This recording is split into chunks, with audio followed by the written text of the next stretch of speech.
Good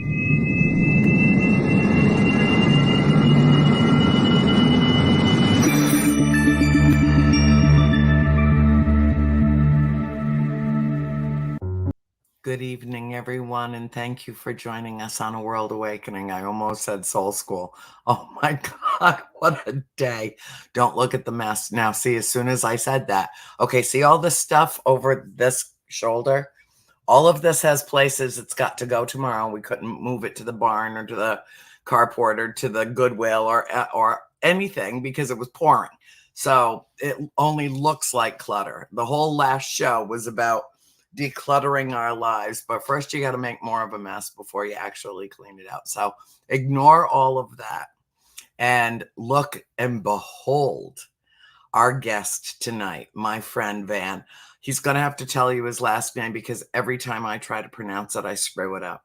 That he is, we've known each other for a number of years now, and he's just adorable and sweet and drop dead gorgeous. And ladies, just prepare yourselves for this wonder to behold, my friend Van.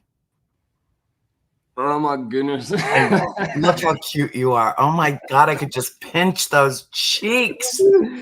Oh my goodness. This is this is so embarrassing. I know. Isn't that great? I mean, Thanks. who else can get away with it? But you know, this old lady, I can get away with it. Yeah, 100%. Yeah. Thank you very much for the intro. And thanks for having me. This is actually the first time I've been a guest on a podcast. Really? Oh, Yeah, I'll make it worth your while and absolutely memorable. Yeah, I don't know what to expect. I'm not in control of it, so neither am I. Bill is the guy with the magic man behind the curtain. He could cut us off in a heartbeat if he wants to. He's got the panel. I'm just looking at my sister's computer. Okay. Tell everybody who you are, what you do, what planet you come from, why you are here, and where you are going. Well, my name is it's more of a nickname. Nickname is Van. I keep kind of basically two personas. Obviously, this is my podcast persona, and I've got a professional. I work for a pretty big company as well, so I don't want to mix the two personas up. So if it's okay, I'm just going to stick to Van. Okay. Okay. So originally born in South Africa, beautiful country, which has unfortunately been kind of seen the back end due to politics, as many countries are these days. And we decided to immigrate to Canada. In 2019, just before COVID hit. So we joke around about it now. We probably immigrated during the most difficult time in human history. But yes. But I mean, here we are. Mm-hmm. Lived in Dallas, Texas for 6 months as well. It was when I was there for work. So yeah, it's been an adventure the last couple of years. Obviously started doing this podcast, Van's World podcast. It's just been over a year now, and it's been fun. It's a hobby of mine. I really enjoy it. I have the opportunity to speak to very interesting people such as yourself, and thanks again. Thanks for having me. You know, we basically do the same thing, and I think our motivation is virtually identical, and that is to bring enlightenment into the world. To bring people into our living rooms or on our televisions or our computers that cause us to think a little differently, to embrace different concepts and notions, so that when we're done with our shows, respectively, everybody that has been a part of it has been impacted in a positive way. That's my motivation. That's my mission statement. Does yours vary from that?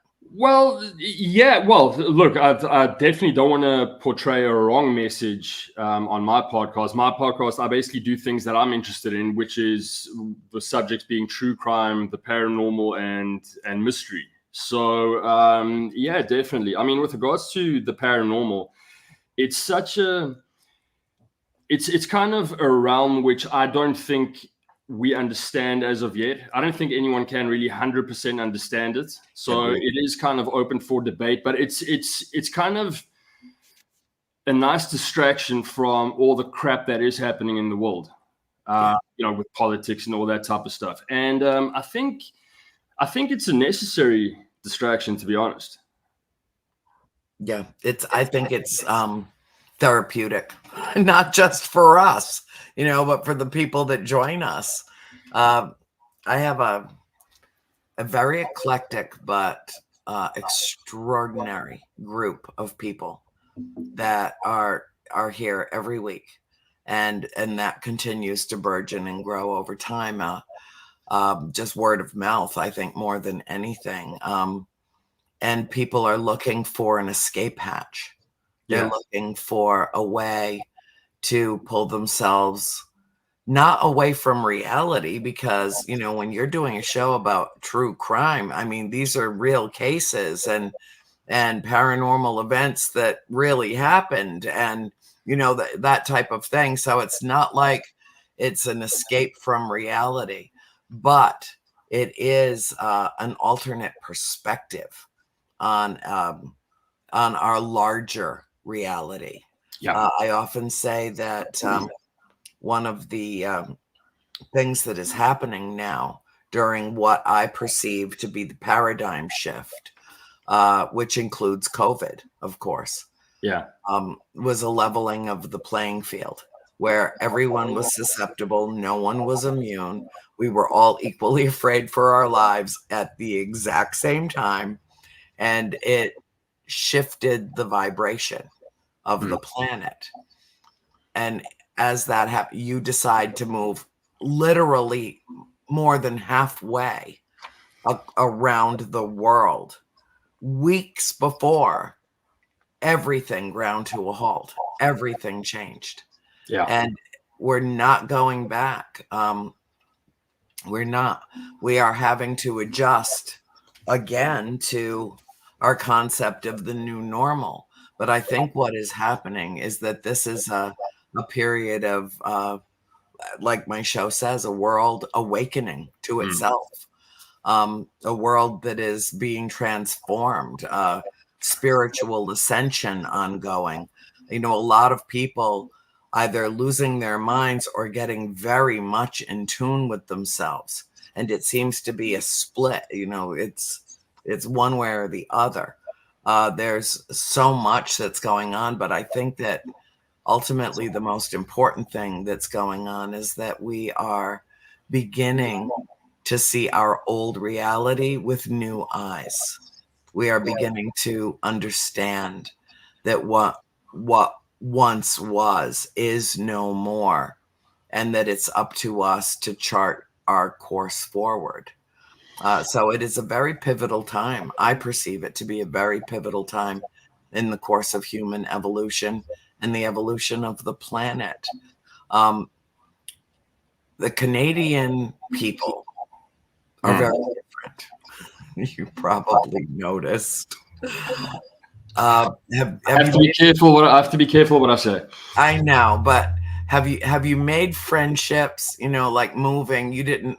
I know you moved at a time where everybody isolated, but have you been? I know. Like, the only way you can show somebody how much you care about them is to stay the hell away from them. It's so counterintuitive, but have you made friendships? Do you feel settled there? Do you have any kinship emotionally with Canada? I think, definitely. I think pretty much wherever I've been. I mean, we've spoken about the UK. I think the last time I had you on my podcast, I think I left for the UK in 2 weeks, and this was over the Christmas holidays of last year. I love the UK. Canada's been great. The Canadian people are lovely, to be honest. Obviously, wherever you go, there are bad apples, but I mean, that's everywhere. That's got nothing to do. You can't judge a whole country by the actions of a few. So Canada's been great. It's a beautiful country. We've lived all over Canada now. It's we started off in British Columbia, and we are currently in Toronto. I loved Texas. Loved it. Ew. It's I'm sorry, but ew. I loved it. I thought it was very, very similar to South Africa. I think it's very, you know, into its sports and stuff like that. I suppose. Well, look, I can't really talk about the other states, but yeah, I enjoy Texas. I can speak on Texas because I spent 6 months there. Yeah, and I think we also had friends living there from South Africa, which was nice. Yeah. Mhm. Yeah. I don't know. I really can't. I just can't. Which part?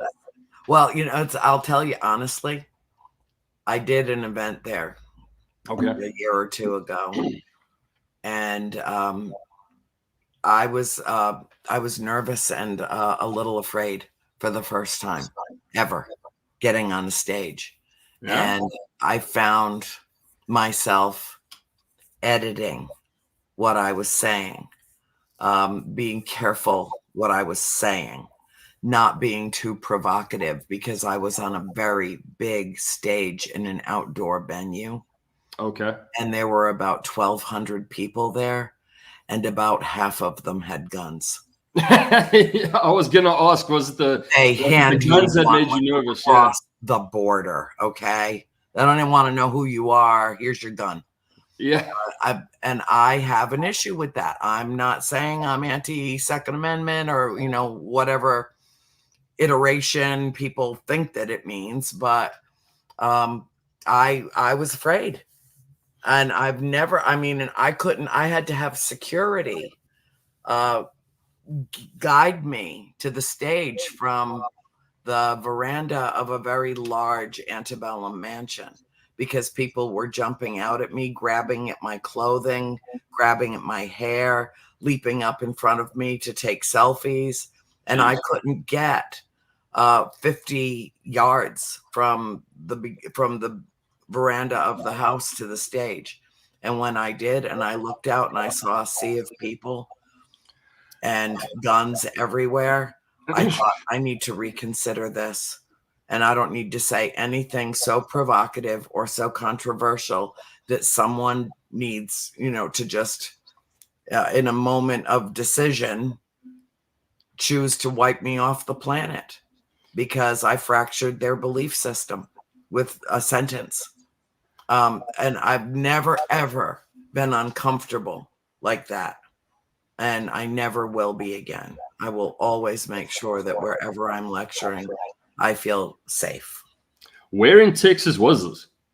San Antonio. Oh, really? Okay. Yeah, we were in Dallas. But I mean, Texas is such a massive state. Yeah. Well, some might say it sounds like they were riches. Some might say that. Yeah. I got issues. Okay. I got issues with having their own private grid and wanting to operate separate and distinct from the whole entire national grid. And then when it goes down, you know, I don't know who the governor blamed wind turbines when their national grid went down during a snowstorm a couple of years ago and hundreds of people froze to death. Sorry. We're supposed to be in the 21st century. Come on in or get the hell out. That's, you know, but, you know, I have issues. We're going to change that subject and we're going to talk about Canada a little bit more because my favorite place in Canada, I want to know if you went. Have you ever been to Prince Edward Island? I have not. I have not. I have not. I've heard good things. I mean, it's also such a massive country. We were up in. I've been to Vancouver Island, which is amazing. Gorgeous. Yeah, that place is amazing. It really is a beautiful place. And from there we went to. Sorry, I keep on saying we. My wife and I and our two little Scottish terrier dogs. Okay, great. Yeah. So Scotties, I love them. Yeah. They pretty much we live with them. That's kind of the attitude that they have. They're very They run your lives. they run our lives. Yeah. I've got one too. She's right over there. Not a Yeah. Scottie. She's a Chihuahua. She's a But she Chihuahua. runs my life. Yeah. And well, we wouldn't have it any other way. I mean, I'm a massive animal person. I love animals. I probably like animals more than humans, to be honest. Yeah, I mean, like you said, the whole self-isolation thing was, and this was a month after we got here. So we actually self-isolated at a ski resort, which was closed for the season. So we rented out one of the rooms, and it was literally my wife and I, and I think about 4 other people in the whole resort. So it was kind of like The Shining in a sense. Yeah. And this was it. I mean, everyone was wearing masks and stuff. I didn't find out what Canadians actually look like until about March of last year. So it was it was a strange time. I mean, the world's just gotten really, really weird these last couple of years. Yeah. I don't know what to make of it. I really don't. To be honest, I mean, I'm an 80s baby. I kind of miss the days where technology wasn't as advanced as it was. I think it kind of gave more meaning to human relationships. Whereas today, it's kind of like if you want to speak to someone, you just WhatsApp them. Or, I mean, I'm speaking to you now. We're in different countries. And back then, it took like a lot of effort. And I think it meant a lot more in a sense of, you had to send either a postcard or, you have to phone long distance and stuff like that. So, I mean, it's obviously, it's great. But I think the value of human interaction has kind of cheapened in a sense, if that makes sense. Yeah. Diminished. Yeah. And at a time when we need it the most. When we need that kind of contact and, our intimate friendships, the person that you walk up to, that you just pull into your arms and hold on to for so long that you meld with them. And when I go to paranormal events, especially after COVID, where we went really for a couple of years, where we didn't see each other. Yeah.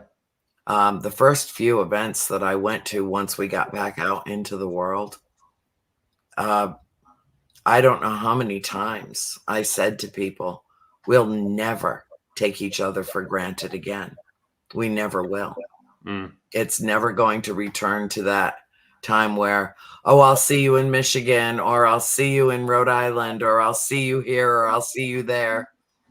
No, we don't take any of that for granted anymore. It changed me profoundly. And I had lectured probably for a dozen years about here comes the paradigm shift. And when it arrived, it leveled me. And a little tiny Chihuahua who appeared in my life in January of 2020, just before the World Health Organization declared a global pandemic. She's the one that saved me and got me through it, because she's the reason I had to get up in the morning and function and walk her and feed her and cuddle her and not let her absorb the stress that I felt. Because for a very long period of time, it felt like it was the end of everything. People were dropping like flies. There was no vaccine on the horizon. There was no hope that we were going to get through this without countless millions and millions of people dying. And that is what happened and is continuing to happen. Just in the United States alone, we're losing 300 to 500 people a week to COVID. You don't see it on the news anymore. Nobody really keeps up with much of anything except the CDC and the University of Washington, if you want to get any stats on what's going on. But as a culture, as a society, it's like we just got sick of thinking about it, and we just moved on and said, we almost became fatalistic about it. Like, if I'm going to get it, I'm going to get it. Oh my God, if I don't have some immunity built by now, then let me just damn die. I'm not going to stay locked in the house forever. Yeah, it's I don't know, the whole COVID thing. Look, I'm an open-minded skeptic, as you know, about a lot of things. My question is, Sweden didn't close and they're fine. Do you know what I mean? A lot of people die each year, with regards to the flu and stuff like that. I'm not saying COVID wasn't legitimate. COVID definitely was legitimate. I've I had it just have, 5 times, and the yeah, first time it almost killed me, yeah. and then Other the friends, last other time I friends have had had it it. was Yeah, pretty bad too. yeah. Yeah, it's it was a strange time. I just hope we don't get back to a situation like that. I don't think we will, but the thing that I find strange as well is when everyone stopped talking about COVID is when this whole shit show with the Ukraine started. Yeah. Then COVID kind of took a back seat in the newspaper headlines and stuff like that, Yes. which and I've actually done a podcast episode about this, a solo one on with regards to the power of the media. Now, the media, whoever's in control of the media controls a country. Yeah. I think the lead singer of the Doors said that. I think Jim Morrison said that. Jim Morrison did say that. Yeah, Yes. and that is very, very true. It's very, very scary. Yeah. Because unless you're dealing with legitimate news sources, people that are in the field, people that are reporting what is actually happening, then what you risk is being literally brainwashed by people's attitudes and opinions and not what is necessary and necessarily real. And then with the advent of social media, which I consider the new scourge of the earth, and I use it all the time. I mean, I let people know we're doing the show here tonight, posting it all over social media so that we've got an audience. But if you don't use it, it's like fire. You can use it to heat your home or you can use it to burn your home down, and the essential element fire hasn't changed. How's it being utilized? Is it being, in a flamethrower? Is it being used to, to create a heat source to keep you and your family safe? And everything in between. And, I'm the same way that you are. I question everything all the time. What I warn people though against is going over the edge into a very deep, dark rabbit hole. It's fine to go exploring, but when you're standing on the edge of that rabbit hole and there's something in your gut that says you better not go down there because you won't be the same when you come back up. That's something to be careful and watchful and mindful. And I just suggest that people use their own God-given intellect to discern what is real and what is not. Isn't it scary there with regards to news media that there is essentially one truth, but different media outlets will kind of twist that truth to suit a certain narrative. Well, kind of is putting it, as very mildly and politely. Yeah.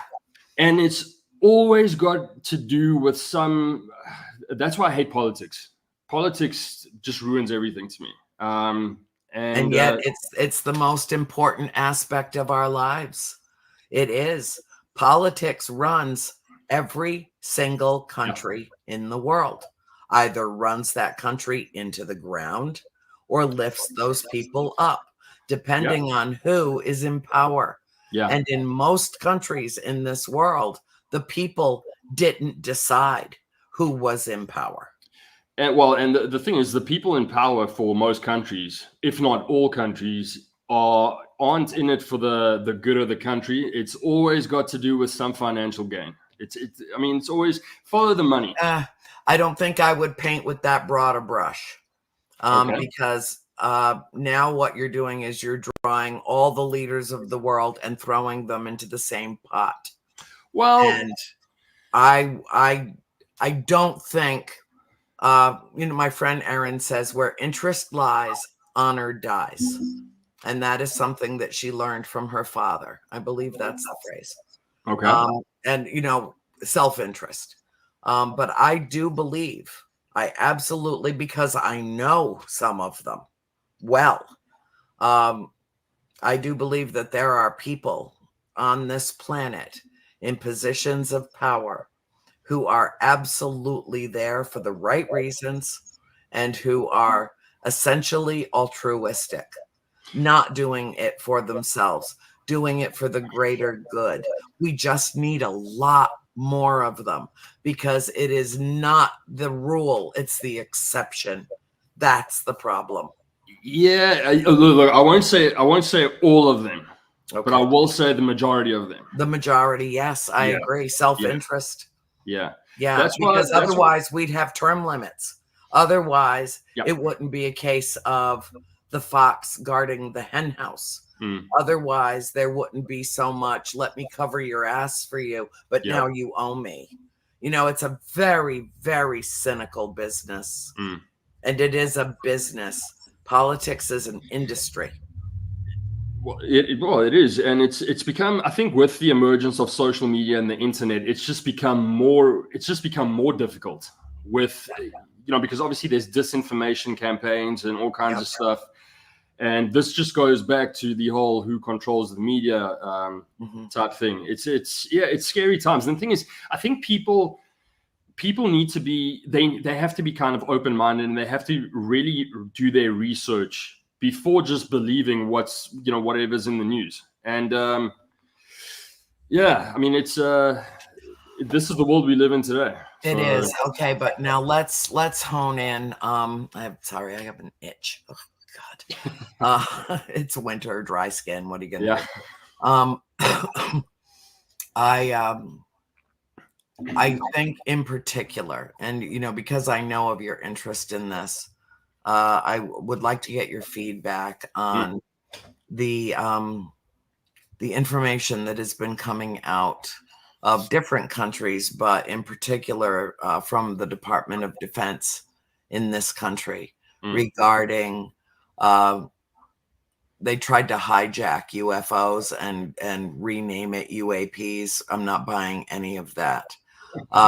There's so much information that they have not disclosed, but a breadcrumb of what there is, but certainly enough to get people's attention.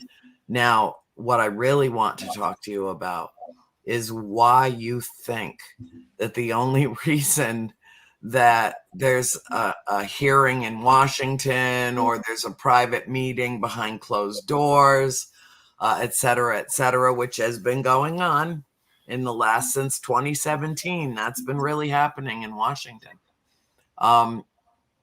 Why the only reason that they will divulge anything is because they consider who I consider the galactic family to be a threat to humanity.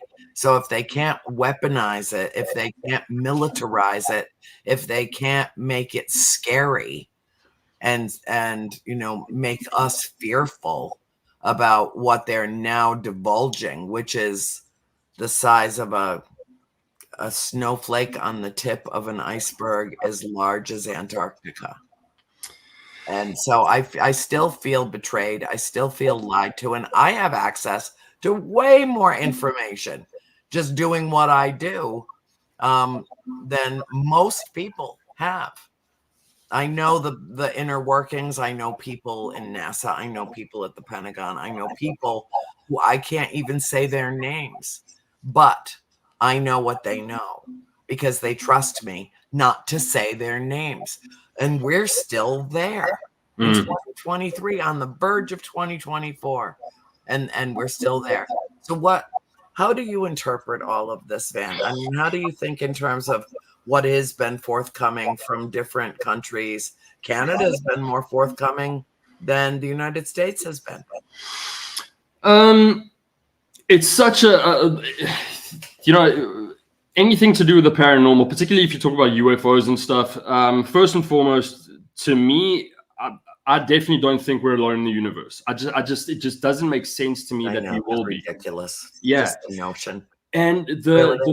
the thing that makes it, my personal stance on it, from a personal standpoint, I don't exactly need disclosure from the government to validate that belief. I think if people, because I mean, disclosures is going to come out. It's been promised to come out every year now for, I think, the last 4 or 5 years or something like that.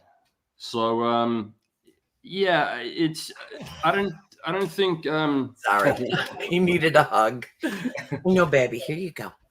Yeah, well, actually, Van, it already has. I mean, it doesn't need to come from a podium in the White House. Well, that's what I'm saying. I don't need Biden, Trump, or whoever's in charge or whatever world leader to tell me that we are not alone in the universe. And I think this whole thing of we won't be able to handle it is bullshit. I mean, it's really. And the other thing is, it's insulting. Yeah, and if we were going to be in danger, or if they were a threat, we would have been wiped out a long time ago, in my opinion. A long time ago. Yeah. So I don't know. The thing is, I don't know. I've got this thing that everything has to do with money. Because and you're right. And that's because you're right. Because a lot of these UFO research, these funds that are, it happened on Skinwalker Ranch, I think with ATIP. It was a government-funded thing for $20 million. Nothing is known about it, or there's not much that's been disclosed about it. And I think Stanton Friedman, I think he said something along similar lines that, it is, people are kind of using the whole UFO narrative for financial gain. Yes. And so to me, I've looked down the UFO rabbit hole. I mean, you go from Roswell, Bob Lazar, all that stuff. It at the end of the day, whether it's true or it's not true, it's not really going to change my perception on the fact that I don't think we're alone in the universe. And if it turns out we are alone in the universe, I mean, that's fine as well. Yeah, I just don't think that we are. So I think people need to, just for their own sanity, just stop looking for proof from governments and stuff like that. Because why do you have to have it from the president or from the Pentagon or whatever? No, not when there are millions of people in this world. Yeah. That are contactees, that are experiencers, that have had close encounters of one kind or another. And so I think that we are the point of disclosure. I had my first conscious contact at the tender age of 13. I had just turned 13. And it was, I won't say it was traumatizing, but it was my personal paradigm shift. It was when I realized that suddenly other experiences that I had had as a younger child suddenly made sense. And I understood what it was. And then the next logical question was, why me? Why me? Why am I seeing this? And what I saw as a 13-year-old, I didn't have identified for me until 45 years later at a UFO conference. And that's when I found out that many, many, many people saw what I saw all over the eastern seaboard of the United States, halfway down the East Coast, and then all around Western Europe. And then when the Royal Fighter Jets went after it, poof, it was gone off the radar over the Arctic Circle. Yeah. And I must have been traumatized to some extent, because as I was hearing about exactly what I experienced and what I witnessed so many decades before, it brought me to tears. It was almost a relief.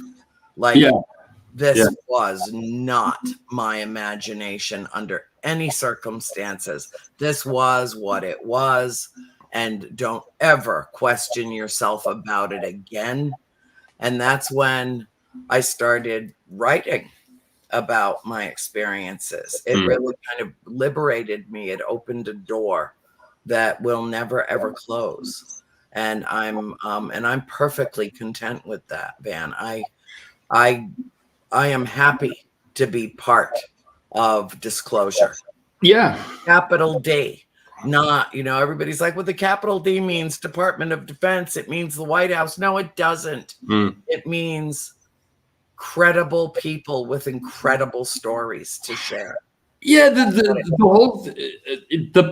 whole paranormal thing and things we don't understand, it isn't black and white. And when I say black and white, it's like either people believe or they don't believe. I think this is one subject where there has to be a bit of a gray area, because just because we don't understand it doesn't mean it doesn't exist. Right.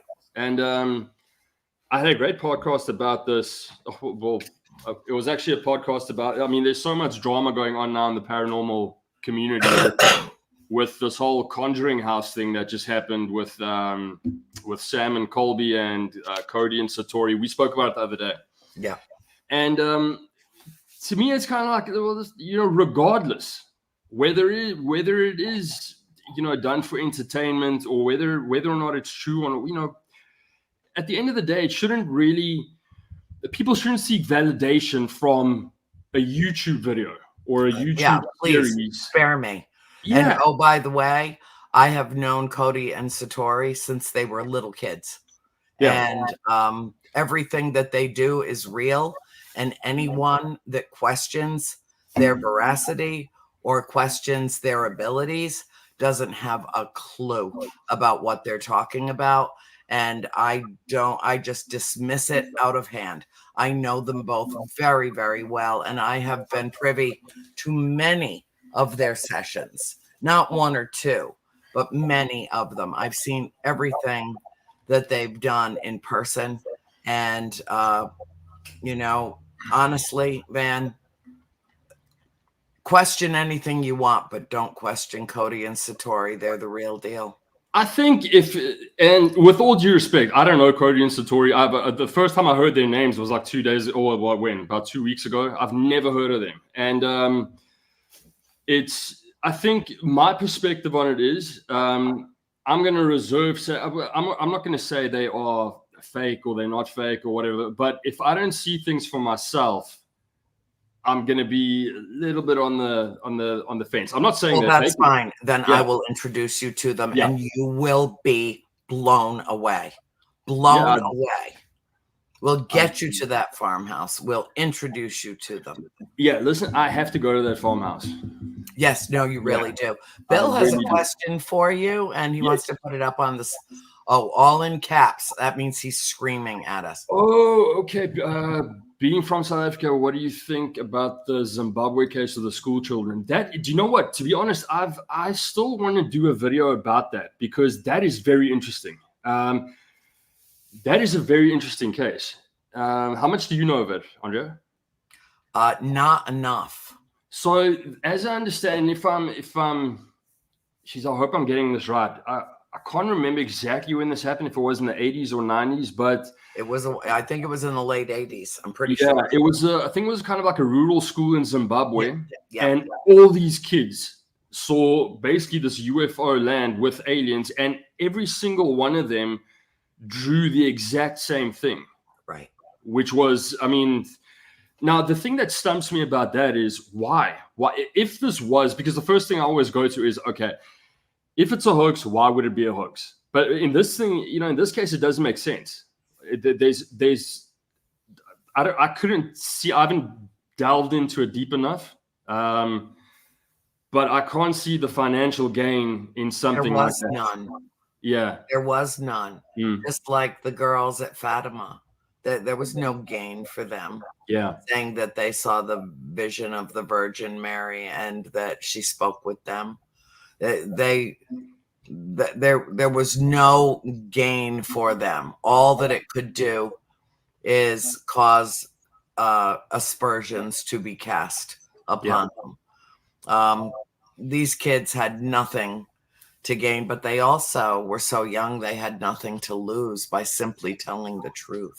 And they all had the same experience at the same time. This is really all I know about this. I think and then they all recounted it exactly the same way, and they all drew what they saw separately, and all the pictures matched. That's really all I need. No, definitely. I think, well, look, I think too many things have happened, stretching back before the whole internet age for there not to be something. And to me, logically, I just don't see how we can be alone in the universe. It just doesn't. It doesn't compute, nor should it, because it's ludicrous. Yeah, it really doesn't. And I think with regards to this whole thing, and with regards to the paranormal, I think you have to kind of trust your own instincts rather than seek validation from anyone, for that matter. Because with regards to the rise of internet and YouTube and social media and all that stuff, there are a lot of ghost hunting shows that are in it for financial gain. Unfortunately, it is. The paranormal has become a pretty lucrative business. Yeah, for some. Yeah, for some. I pretty much give away everything that I do and everything. I'm like, oh, you want a free poster? Here's a free picture.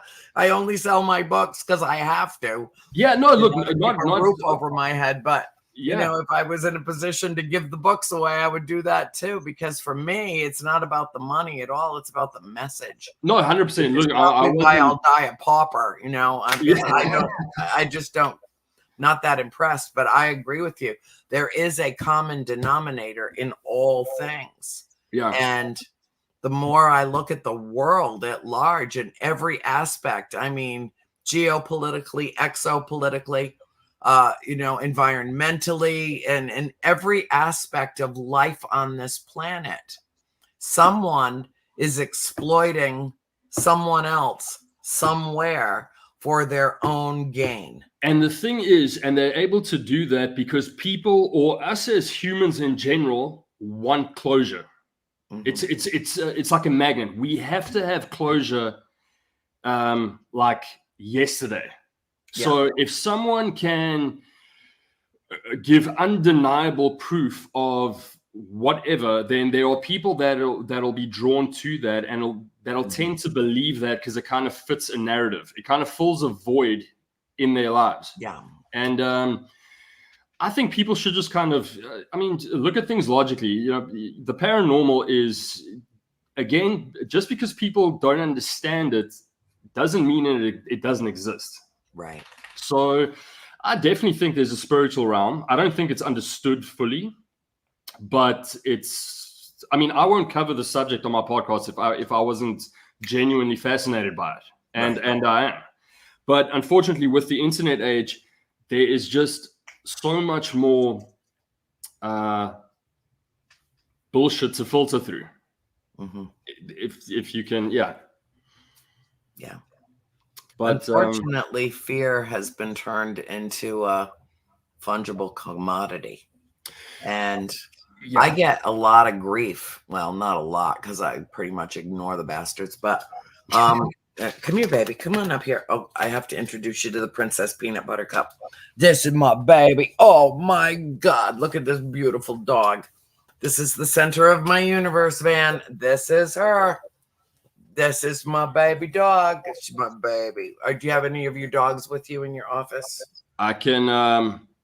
You could one make is that lying happen. like right there off camera. I can get her quick. Go get her. Okay.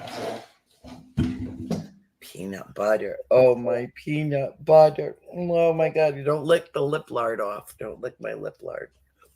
I got to have some color, Are you my baby dog? Are you my baby? Yeah, okay, I know.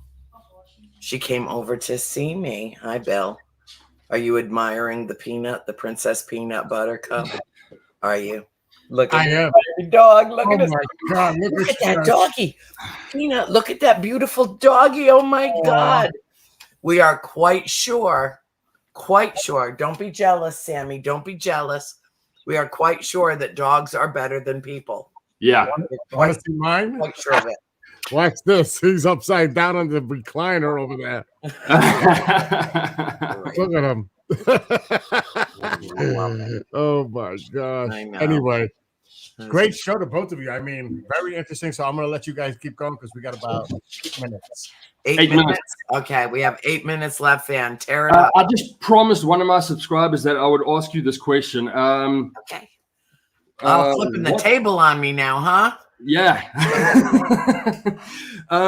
What part of the real story of The Conjuring and your experiences in the old farmhouse in Harrisville, Rhode Island, didn't make it to the movie?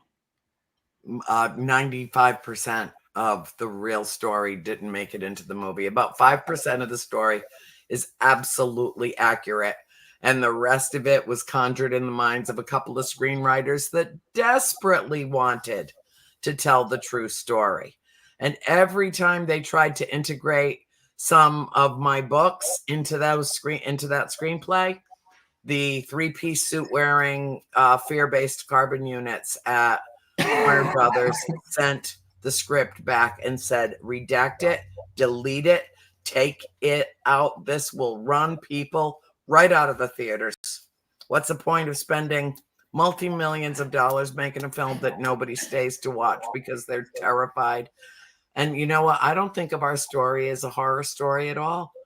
I think it's a love story with a wicked supernatural twist, that everything that happened to my family happened for a reason. And then 30 plus years later, it was my job to tell it. I have to go to that house. I want to go with you. Yeah. Okay. I mean, because you're a lot closer to it in Toronto than I am down here. I'm in Georgia currently. I think we should. I will let you know the next time I'm going. Yeah. And we'll take you and introduce you to oh, Bill says he's going when you go. Perfect. Just pick him up in upstate New York. You got to drive right through there anyway. We'll do our own. I want to do my own investigation, but yeah, I will run. I'm not ashamed to say I will run screaming if I see something, or God forbid I see a demon or whatever. No demons there. Okay. Well. Yeah. There's stuff. There's a lot of activity. Yeah. But there's nothing demonic in that house. No, it'll be genuinely interesting to visit the place. I mean, it's been so commercialized, hasn't it? These last couple of years. Not anymore. Okay. Not anymore. Jacqueline Nunez, who purchased the house a year ago last May, has transformed it in a lot of ways. Nothing against the couple who owned it prior to that. They did their very level best. But they were walking that razor's edge of, we want to open it to the public and let it be a business where we can do tours and stuff and people can come in and do investigations. But then there was a lot of misbehaving that went on there and a lot of disrespect of the house and the spirits. And that really aggravated me. Jacqueline brought that to an abrupt halt. She did. I mean, she can't control every single thing that comes out of there. I've seen some videos, and I only watch like 2 to 3 minutes at a time to just get the gist of something. I don't have time to sit around and watch all of the scrap. I go make my own videos and my own documentaries and my own movies and my own thing. And I go back to the house as frequently as possible. Because it's the only place that ever felt like home to me in my whole life. It is my home and heart. But I will tell you that it's treated the way that it should be now. It's treated with respect and reverence, and no shenanigans are allowed. And I'm not saying that there aren't, some kids maybe that are a little immature that have done some work in the house. But they're learning too, and they're the future. And you know, what a way to feel that kind of energy. I'm telling you, Van, when you're in that house, you know you are in a place that is connected to the earth, but not really of the earth. I have always described it as a portal cleverly disguised as a farmhouse. Yeah. And I want you to feel that. And I want to be there with you and your wife when that happens. I would. Bill has invited himself.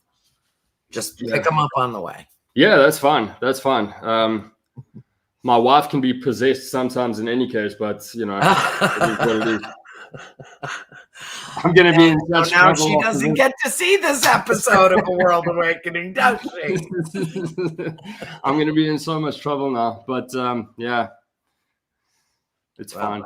It's fine. I know. It's just. But yeah, we definitely have to make a date for that. I would definitely make the trip. And like you said, if you can go with, that'll be great. Yes, I will make a point of it. And I so look forward to introducing you to everyone who is doing their level best to represent the house, its history, and its ancestry, and its the activity in that house is sublime. I mean, it's loving, absolutely loving, and the communication is loving, and we're learning so much from the spirits about the history of the house that we thought was lost and gone forever. So it's an amazing place, and we will arrange to do that. Bill's telling me that we have 2 minutes left, which was about a minute ago. So how can people reach you? Where can they find you? Well, they can reach me on social media. Everything's at Van's World Podcast. Not Van's Podcast. There's actually a YouTube channel called Van's Podcast, but it's a DIY channel. Yeah, it isn't me. So it's Van's World Podcast, and yeah, that's pretty much me. Excellent. Did you have fun? Oh, it was amazing. This was the first time I've been a guest. It was great. Thank you very much for having me. I really appreciate it, and it certainly is an honor to be invited to your podcast. It was great. Thank you so much. Well, you treated me like the Queen of Sheba on your show. So I'll just treat you, my skeptical friend, as King of Denial, and we'll just keep on moving forward. Thank you so much. Wonderful, wonderful night. Thank you for joining me. Thank you all for watching A World Awakening. I hope you enjoyed the show, and we'll see you again next week. And remember, and never forget to always be the light you seek.